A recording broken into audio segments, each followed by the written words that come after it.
Hello guys, kembali lagi di sini dengan saya dan juga channel saya. Kita Hit Gamer. Kerana saya punya mic mungkin saya dengan kumpul duit sekolah dulu ya. Mungkin memerlukan masa dalam bulan depan baru sampai. Korang baik korang cuba komen.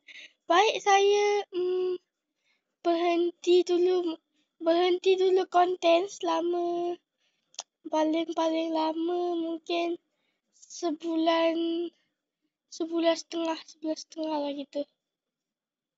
Sebulan setengah itu paling lama ya guys. Dan atau sebulan setengah itu paling lama, atau tetap lanjut konten, cuma suara dan kualiti ni kurang ni guys. Gimana ya, belum masa ya untuk kumpul duit apa semua tu. Atau saya tetap konten tapi suaranya agak tidak bagus, tidak apa-apa ya guys.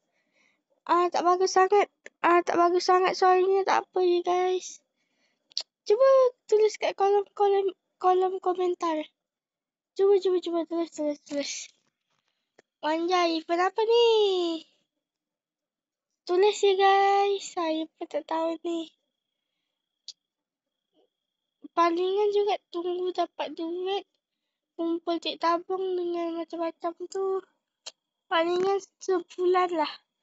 Tapi kalau contohnya kalian pilih, kalian lebih suka, kalian boleh menerima sementara video saya yang suara saya sebenarnya tak macam dekat video tau.